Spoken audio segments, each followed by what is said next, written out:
자, 이제 무너지는 시대가 도래했습니다. 나는 고구려 좋은데 고구려가 이제 무너지는 시대로 오나 봐. 어떡해. 자, 6세기와 7세기로 한번 넘어가 보도록 하겠습니다. 자, 6세기. 자, 백제로서는요, 지금 웅진으로 지금 급하게 지금 쫓겨왔습니다. 왜? 장수왕의 남하 정책에 의해서 급하게 쫓겨내는 그런 모습을 보고 있습니다. 그때 이 백제를 그래도 질서를 잡았던 왕이 누구냐면 바로 백제 무령왕이라고 있습니다. 이 무령왕은요, 여러분들 공주에 가시면요, 무령왕릉이 있어요. 이 무령왕릉을 보시면 이게 벽돌 무덤으로 되어 있는데, 이 벽돌 무덤은요, 우리의 어떤 특징보다는 중국과의 어떤 그 교류를 보여줄 수 있는 그런 모습들이다. 중국이라든지 또 일본이라든지 이런 나라들과 교류하고 있는 모습들을 보여주고 있다. 이게 바로 무령왕릉을 통해서 알 수 있다. 아하, 공주 웅진에 쫓겨갔던 이 백제, 역시 이 문화 강국으로서, 이 고구려 군사 강국이라면 백제는 문화 강국 아니겠습니까? 그 문화 강국으로서 여러 나라들과 교류하는 그런 모습들을 보이고 있었던 시대였구나. 역시 여전히 부자는 여러분 망해도 3년 간다고 하지 않습니까? 그죠? 바로 이 백제가 그런 나라예요. 문화 강국이었던 저력. 아니, 이 삼국에서 가장 먼저 전성기를 이루었던 나라가 바로 백제 아니겠습니까? 그런 백제가 급하게 그냥 망하지는 않거든요. 그래서 웅진 공주에 가가지고 이 무령왕 때 이런 모습들을 보이고 있다. 특히 22담로, 무너진 왕권을 다시 일으켜 세우기 위해서 22담로에 자신의 그 친족들을 보내서 배치하는 그런 모습들이 있더라. 이게 바로 웅진시대의 무령왕이 되겠습니다. 자, 제가 있습니다. 백제 도읍천전이 한성웅진사비라고 설명드렸잖아요. 그죠? 자, 이제 사비로 가야 됩니다. 그 사비로 갔던 왕이 누구냐? 바로 그 왕이 바로 백제의 성왕이 되겠습니다. 사비천도 다녀가면서 우리는 남부여야. 왜? 여러분, 백제를 세운 사람이 누구예요? 온조거든. 온조가 누군지 알아? 주몽의 아들이거든. 그러면 부여하고 고구려하고 백제하고 계통이 같네. 부여에서 내려와서 고구려 주몽이 나라를 세웠고, 고구려에서 내려와서 온조가 백제를 세웠으니까 요게 연결되네. 부여하고 고구려하고 백제 연결되네. 그러니까 이 백제의 이 성왕은 우리는 남쪽에 있는 부여다라고 이야기를 한 거예요. 그래서 남부여라고 이야기해서 우리 어떤 정통성, 우리가 고구려보다 다 정통성이 있어. 이걸 지금 이야기하는 그런 모습들이 지금 보이고 있습니다. 백제 성왕 때 와가지고 뭔가 좀 다시 한번 백제 중흥을 일으켜서 우리가 잃어버렸던 백제의 출발은 한강이에요. 서울이에요. 이 서울을 다시 빼앗아야 되겠다라는 그 원대한 꿈을 이 성왕 때 가지고 있더라. 그럼 누구와 함께 할 것이냐? 바로 신라와 손잡고 바로 이 한강을 되찾을 준비를 하고 있었습니다. 그 결과는 성공했습니다. 드디어 고구려한테 빼앗겼던 한강을 되찾았습니다. 신라와 함께 손잡고 말이죠. 그런데 말입니다. 신라 진흥왕이 배신을 때립니다. 분명히 한강을 빼앗고 나서 남한강, 북한강 이 지역을 나눠가지고 서로 가져가기로 했는데 신라 진흥왕은 모두 다 차지하는 이런 모습을 보이게 되더라. 여러분, 친구들 이런 친구 생기면 안 되죠. 네, 친구들은 이거 배신 때는 뒤통 때리는 그런 친구들 생기면 안 되겠죠. 그죠? 그런데 이거는 외교 아니겠습니까? 네, 이것도 국가의 어떤 국익을 위해서 뭔들 못하겠습니까?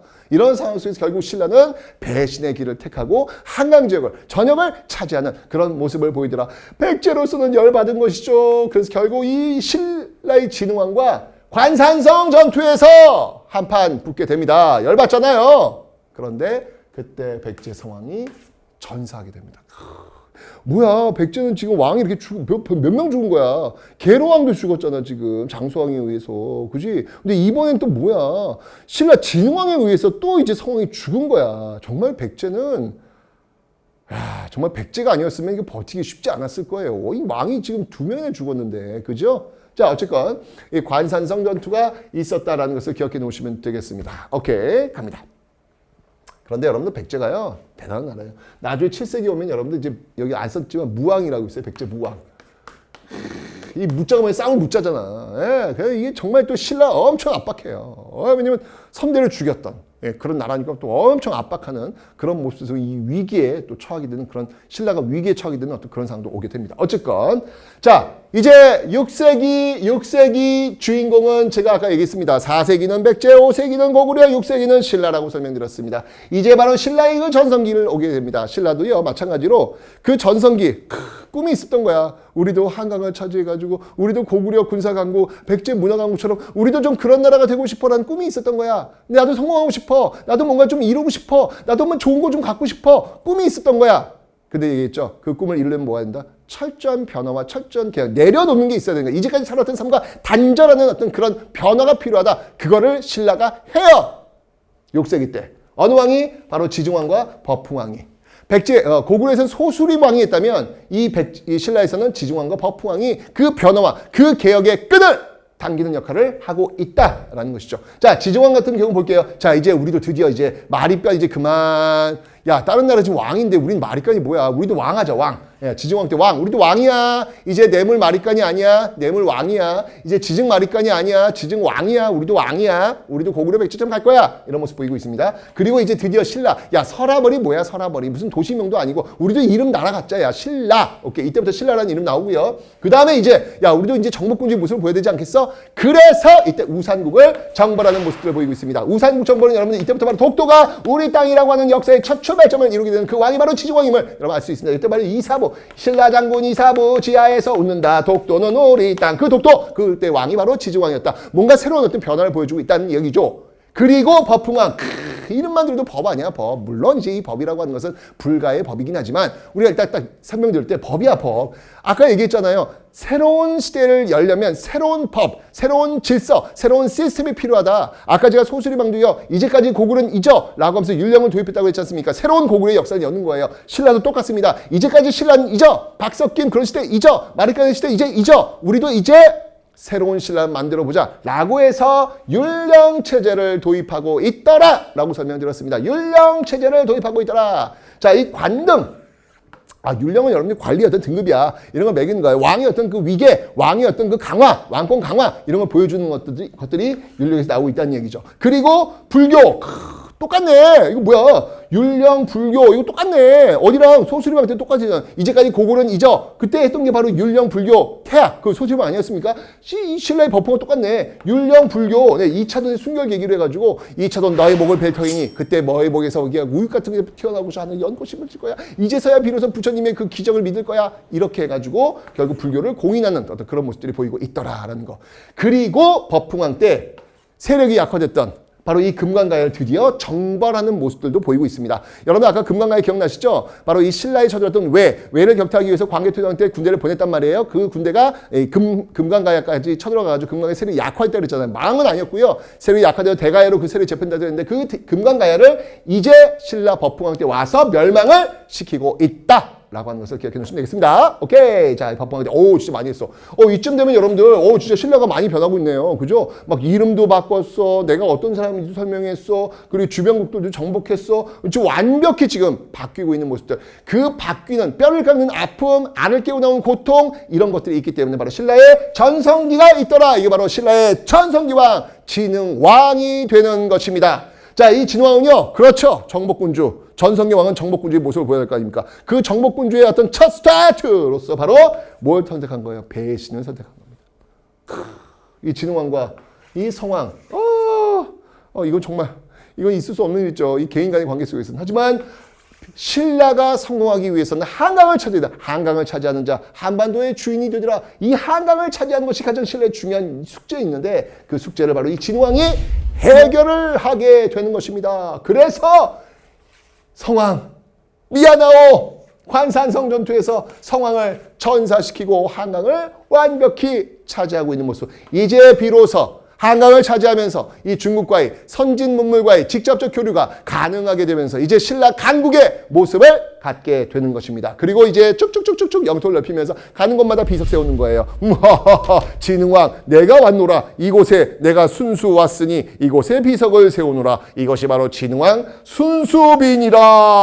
순수비 이렇게 나오는 것이죠. 자, 그리고 화랑도. 이 화랑도도 역시 마찬가지로 국가 질서의 재편 속에서 다시 만든 이 화랑도가 나중에 삼국 통일에 굉장히 중요한 역할을 하거든요. 이거 다 이 진흥왕 때 만든 거 아니겠습니까? 다시 새롭게 재편한 거 아니겠습니까? 그리고 진흥왕 때 드디어 아까 제가 열었는 금강가야 고구려 관대가 와가지고 그 세력이 약화되어서 그 대가야로 그 세력 재편되다 그랬잖아요. 그 금강가야는 결국 신라 법홍에서 멸망됐고 바로 진흥왕 때 와서 대가야까지 멸망을 시키면서 이제 가야는 끝! 역사 속에서 사라지게 되는 겁니다. 결국 금관가야 대가야 모두 신라에 의해서 버풍왕과 진흥왕에 의해서 바로 정복이 되는 그런 모습들이 보이고 있더라라는 것이죠. 네. 자, 이렇게 이제 6세기는요. 신라의 신라의 시대를 만들어내면서 이제 드디어 7세기로 넘어갑니다. 백제의 마지막 왕 개백의 5천 결사대 황산벌 전투 패배하면서 결국 백제의 역사는 마무리가 되었고요. 자, 고구려 같은 경우에는요, 와, 이게 고구려가 사실 광개토 장수왕실 잘 나갈 수 있었던 그 배경 중에 하나가 뭐냐면 중국이 분열하고 있었거든. 그런데 그 분열된 중국이 하나가 된다고. 하나가 되면서 이제 이 하늘의 태양은 두 개가 될 수 없으니 너희 고구려는 무엇이란 말이냐라고 해서 쳐들어온다고요. 그 수나라가 쳐들어왔고 당나라 쳐들어왔는데 역시 고구려가 어떤 민족입니까? 군사 강국의 민족 아니겠습니까? 이걸 다 물리치네. 수나라 쳐들어왔을 때는 을지문덕의 살수대첩, 당나라 쳐들어왔을 때는 안시성 전투. 안시성 성주가 누굽니까? 조인성 아니겠습니까? 감독님 왜 비웃어요? 네, 내가 그 안시성 그 영화를 보면서 야, 이거 역사 왜곡이다. 너무 안시성 성주가 너무 잘생겼다. 이게 이렇게 하면 안 된다. 뭐 잘생겼을 수도 있겠죠. 근데 안시성 성주가 누군지 몰라요, 사실은. 예, 뭐 양만춘이라는 얘기 있는데 양만춘은 나중에 그 중국 그 소설에서도 등장했던 그런 인물이고요. 전혀 양만춘 아닙니다. 거기서 이제 양만춘이 나오죠. 네, 근데 어쨌건 네, 안시성 전투에서 또 당나라를 물리치는 그런 모습들. 중국인들이 제일 존경하는 사람이 바로 당태종이에요. 그 당태종이 직접 쳐들어온 전투가 이 안시성 전투 아니겠습니까? 거기에 그냥 이 당태종을 그냥 납작하게 그냥 다시는 당태종이 유언했잖아요. 고구려를 치지 마라. 고구려는 치면 안 된다. 라는 유언을 남길 정도로 정말 고구려의 정말 본때를 보여주었던 정말 이 고구려 대단한 나라입니다. 그죠?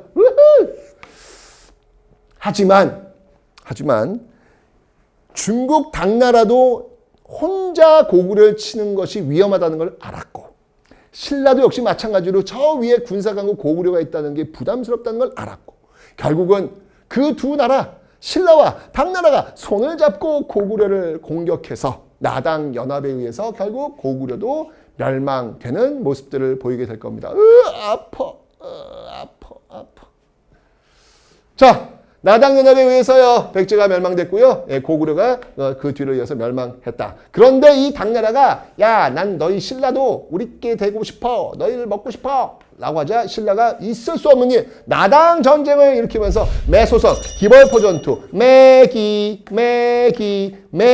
전투에서 승리를 거두면서 당나라를 축출을 시키고 결국은 삼국 통일을 이루게 되더라 라고 설명드렸습니다. 여러분들 여기서 역사에서 우리가 잊지 말 게 있어요. 두 가지. 첫 번째, 성공하고 싶다면 여러분들이 뭔가를 하고 싶다면 꿈이 있다면 그 꿈을 이루려면 여러분 지금 변하셔야 돼요. 이제까지 살아왔던 여러분 스스로와 인연을 끊으셔야 돼요. 새로운 모습으로 환골탈퇴하실 수 있어야 됩니다. 탈탈 털어가지고 옛날 과거와 여러분과 빠이빠이 하세요. 변화시켜야 합니다. 변화시켜야. 이게 고구려도 그랬지 않고 백제도 그랬잖아요. 그죠? 그런 모습을 보였는 거 잊지 마시고요. 두 번째, 여러분 신라에 보시면 알겠지만 아까 보면 알겠지만 가장 뒤늦게 출발한 나라예요. 가장 뒤늦게 출발한 나라예요. 근데 결국 마지막 최종적 승자는 바로 신라가 된다는 사실. 정말 존버의 정신을 이 신라가 보여주고 있습니다. 그 군사강국 고구려, 문화강국 백제 그 사이에서 존버하면서 결국은 변화를 이끌어냈고 그 변화의 최종적 승자가 바로 신라였다는 사실. 여러분들 인생은 지금이 끝이 아니야. 혹시 여러분들 지금 뭐 나는 왜 쟤보다 공부를 못하지? 나는 왜 저보다 못하지? 혹시 그런 생각 갖는 사람 있어요? No. 그 모습으로 여러분 인생을 평가하지 마세요. 여러분이요, 아직 살아내야 될 시간이 너무 많아요. 진짜 여러분 이건 순간의 모습일 뿐입니다. 그러니까 너무 여러분 스스로에게 상처 주지 않았으면 좋겠어요. 여러분 스스로의 이 자존감을 떨어뜨리지 않았으면 좋겠어요. 지금 여러분을 평가하고 있는 게 숫자로 다 여러분의 인생을 다 평가하지 말았으면 좋겠어요. 학교에서 이야기하는 성적이 여러분이 전부가 아니야. 여러분은 새로운 모습으로 다양한 공간에서 다양한 모습으로 얼마든지 여러분의 꿈을 이룰 수 있거든요. 그러니 지금 여러분들의 모습이 인생의 마지막 모습이라고 절대 생각하지 마십시오. 신라 존버하더니 결국 이기지 않습니까? 오케이? 좋습니다. 역사를 통해서 이제 이런 것들을 배우면 재밌을 것 같아요. 자, 어쨌건 제 시험에 많이 나오는 게 여러분들 아까 제가 4세기, 5세기 백제와 그리고 고구려였던 그 관계, 장수왕의 어떤 그 압박 속에서 나왔던 그 삼국의 어떤 그 변화 이런 것들이 시험에 제일 많이 나온다라는 걸 기억을 해 놓으시면 되겠습니다.